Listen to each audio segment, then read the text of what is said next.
हाँ 100%, जी 100%। उसकी वजह यह है कि देखिए इमरान खान तो बदनाम हो गया, उसने अपने आप को बदनाम कर दिया, उसने मिलिट्री एस्टेब्लिशमेंट को भी बदनाम कर दिया, सेम पेज करके, और वो सारी जिम्मेदारी उनके ऊपर ठोक दी।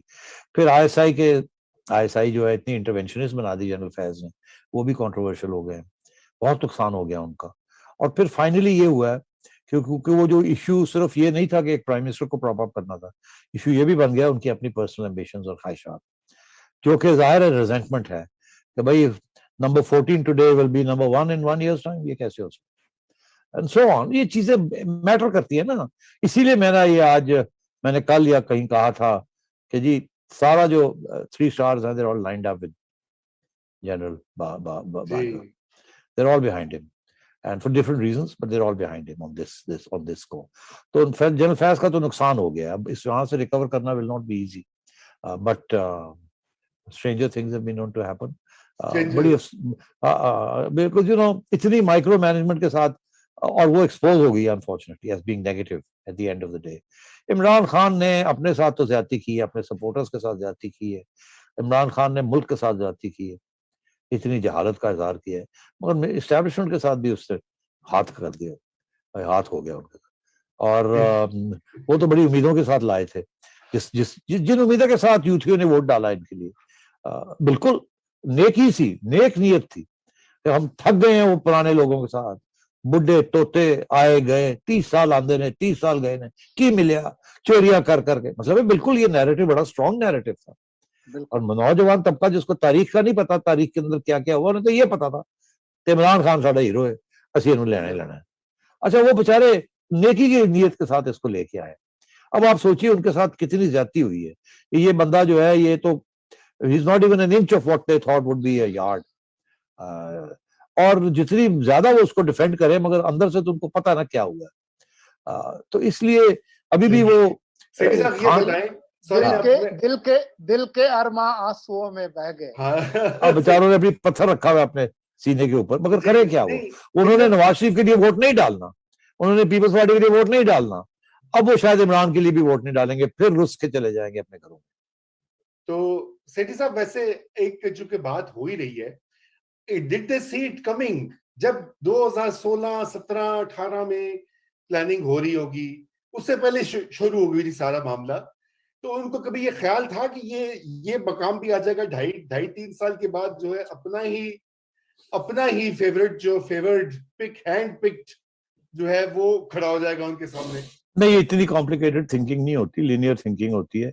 दे take risks, they put their eggs and they move. तो फौज है ना यार, आपको पता है फौज के बारे में क्या कहा जाता है, हमारी फौज नहीं, हर फौज के बारे में। The only thing that is more difficult than accepting a new idea in the army is rejecting an old one. तो ये लिटिल हार्ट ने, मिलिट्री हिस्टोरियन लिटिल हार्ट ने ये कहा था कि फौज को कोई नए ट्रिक्स सिखाने की जरूरत नहीं होती, और पुरानी जो ट्रिक्स सीखी हुई होती है वही चलती है उनकी। तो उन्होंने तो यही करते आए, पहले उन्होंने जुनेजो को उठाया, वो नहीं काम आया, उन्होंने नवाज शरीफ उठा लिया, नवाज शरीफ काम नहीं आया, उन्होंने और दो आपके क्या नाम लूं, सब उठाए, वो काम नहीं आए। शौकत तरीन भी बनाया, शौकत अजीज भी, जमाली भी, उसके बाद ये अपने इफ्तिखार गिलानी भी, बड़े बड़े आगे पीछे होके। मुझे याद है गिलानी साहब प्राइम मिनिस्टर थे तो मेरी मुलाकात हुई यहाँ लाहौर में उनके साथ 1-on-1। तो मैंने पूछा, मैंने कहा साहब यार दसो कि तुसी क्यों एक्सटेंशन दी क्या नहीं? तो मतलब आपस में दोस्ती थी ना, तो अब बातें बंदा बता सकता है, उस वक्त तो कॉन्फिडेंशियल था ना। I was under, I would could not have revealed it. He laughed, he said Sethi साहब वो दो मंगते दो दे देनी ਅਸੀਂ ਤੇ ਸ਼ੁਕਰ ਕੀਤਾ ਉਹਨਾਂ ਨੇ ਸਾਡੇ ਕੋਲ ਐਕਸਟੈਂਸ਼ਨ ਮੰਗੀ। प्लीज करना। तो मतलब है कि इस किस्म की सूरत हाल है। तो but life is changing, life is changing. अफसोस इस बात का है, एक क्राइसिस के अंदर मजबूरी के तहत अब लाइफ चेंज होगी। मजबूरी के साथ जो चेंज होती है वो इतनी सॉलिड नहीं होती, बिकॉज उसके अंदर बड़ी जल्दी फैसले किए जाते हैं। जो सोच समझ के तब्दीली लाई जाए, जो इन्होंने ये सोच समझ के तब्दीली लाए थे, यहाँ तो ये बहुत कामयाब हो जाती। अगर इमरान खान साहब अच्छी हुकूमत चला लेते, अच्छी गवर्नेंस दे देते, थोड़ी सी भी अकल होती इनके पास एडवाइजर्स तो बहुत थे, फौज ने इनको बड़े बड़े अच्छे काबिल लोग दिए, मगर अगर लीडर ही नंबर पर पैदल हो तो फिर वो आगे बेचारे क्या करें। और पीछे से रूहानियत भी हो तो फिर और बेचारे क्या करेंगे, रैशनल थिंकिंग तो खत्म हो जाती है यहाँ। चले ये वाला मौजू जो है ना, वो तो आपको पता है सेठी साहब, अब तो ये हाल हो गया है कि पिछले 4 दिनों से 3-4 दिनों से पुतलों की और सुइयों की और पता नहीं क्या वीडियोस चल रही हैं। Look at the level of discourse. मैं तो आपको ये बताऊं कि लोग मजा ले रहे हैं।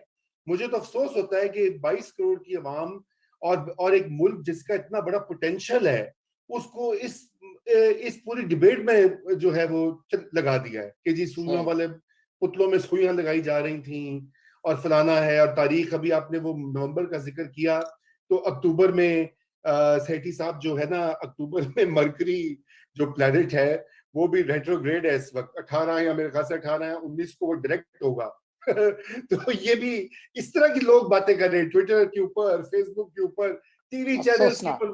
हाँ, बात हो रही कि जी एस्ट्रोलॉजिकल। भाई इस तरह मुल्क नहीं चलते जायचों के साथ और अमलियात के साथ। बहुत ही अफसोसनाक बात है। सच है झूठ है, I don't know, I have no way to verify जो रूमर्स फैली हुई हैं। मगर ये कि ये लेवल ऑफ डिस्कोर्स, ये सोच जो है, ये बड़ी अफसोसनाक एक इंडिकेटर होता है कौमों का। देखिए रजा, ये जो अगर मुझे इजाजत दे मैं सिर्फ एक जुमला कहूं, ये इस तरह की जो फजूल किस्म की बातें जड़ क्यों पकड़ते हैं, इस पे जरा सोचें कि जिसको शायद हम कभी ना कहें, इस पे ये करेंसी में क्यों आते हैं। इसलिए आते हैं जबकि आपने 3 साल गुजर गए, आपने कोई अकली, कोई रैशनल फैसला ना कर सकें, तो लोग ये समझते हैं कि अगर ये लोग, इनका रैशनल डिसीजन मेकिंग नहीं है, तो जरूर ये इरेशनल और इलॉजिकल सुपरस्टिशियस कोई पीछे होंगी। ये है इसके पीछे लॉजिक। मिसाल के तौर पर अगर मैं सेठी साहब से पूछूं, सेठी साहब आप लाहौर में रहते हैं, ये जो 60% पाकिस्तान की आबादी या 56% आबादी पाकिस्तान का सबसे जो तरक्की याफ्ता सूबा है, उसका वजीर आला उस्मान बुजदार होगा, इसकी क्या मंतक है? कोई मंतक नहीं। एक ही मंतक है, एक ही मंतक है। अच्छा बाय द वे, जाते जाते दो बातें मैं कह दूं। एक तो ये कि मेरा ख्याल है पाकिस्तान की जो मेजॉरिटी पॉपुलेशन है वो ये ब्लैक मैजिक और जिन और ये बिलीव करती है इन चीजों में। मैं ये समझता हूँ ये ब्लैक मैजिक में और ये सब कुछ, आई थिंक डीप डाउन कुछ लोग प्रैक्टिस करते हैं, कुछ लोग नहीं करते, मगर यकीन सबको ही है। और जो कुकड़ी, काली कुकड़ी जड़ी वो कर दे, इर्द गिर्द कोई बंदा कर गया है, नजर लग गई है, ये हो गया, ये सारा कुछ, ये काले बकरे, ये मेजोरिटी बिलीव करती है इन चीजों से। सो जाहिर है देन ये फिर जन्म होता है, ये पैदा होता है। दूसरी चीज ये कि सोलंकी साहब, मेरी उम्मीद यही है कि बेस्ट तरीका इमरान खान साहब की छुट्टी कराने का वो यही है कि इमरान खान साहब खुद या तो असेंबली डिसॉल्व करें या फिर उनके खिलाफ एक वोट ऑफ नो कॉन्फिडेंस हो। यही आईनी तरीके हैं और यही तरीके इस्तेमाल होने चाहिए। तो अगर सूरत हाल खराब होती है तो मेरी तो यही उम्मीद होगी इनमें दोनों रास्तों में से एक रास्ता इख्तियार किया जाए। जी, कोई गैर आईनी स्टेप, कोई गैर आईनी तरीका जिससे मुल्क को पहले नुकसान हुआ है, वो बिल्कुल नहीं अडॉप्ट होना चाहिए। बिल्कुल we all agree with you. मगर अभी गेम जो है वो जारी है। खान साहब ने अनप्रेडिक्टेबल एक जो है अपना दिखाया है कार्ड, और अभी हो सकता है कि he has more cards in his with him. तो मेरे ख्याल से कहना कबल अज वक्त है। ये चूंकि अब आपने नवंबर की डेट दे दी है, इसलिए तो अब तो आपने टाइम फ्रेम आगे बढ़ा दिया है। नहीं, मैं इसलिए बिल्कुल सही रजा, देखिए जितने टाइम फ्रेम बढ़ता है उतनी ज्यादा साजिश और कंस्पिरेसी और स्ट्राइक बैक और फर्स्ट स्ट्राइक का चांसेस बढ़ जाते हैं। बिल्कुल बिल्कुल बढ़ जाते हैं, बिल्कुल बढ़ जाते हैं। You right. तो हम यही दुआ करते हैं कि इस वक्त मुल्क को स्टेबिलिटी की जरूरत है, और आइन के ऊपर आइनी और पार्लिमानी जो निज़ाम है उसको मुस्तहकम करने की जरूरत है। और मेरे ख्याल से इसी पे तवज्जो दें अगर हमारे पॉलिसी साज मुख्तदिर हल्के, तो वही सबसे बेस्ट चीज होगी। इसी के साथ आप सब से खुदाफिज, और इंशाल्लाह कल शब 9 बजे फिर आपसे मुलाकात होगी। Thank you. और अगर आपको कोई फोन आया तो बता दीजिएगा। ठीक है, बहुत आएंगे, ये मैं अब आपको बता दूं। जो आपने इतने ज्यादा बैग्स में से निकाले हैं ना। नहीं, मैं देखिए आई ओनली टॉक लॉजिकली। मैं मतलब I only tell you in theory, ये हो सकता है, ऐसे हो सकता है, ये हो सकता है, ये हो सकता है। मैं तो I am an innocent in all this. मैं जी आपका ईमेल एड्रेस जो है ना, जीमेल वाला, वो मैं सबको फॉरवर्ड करना चाहूंगा। फोन भी उठाऊंगा, मैं कहूंगा प्लीज कांटेक्ट। रजा, सेठी साहब इतने मासूम हैं कि ये हमारी मेल वर्जन है मदर तेरेसा का।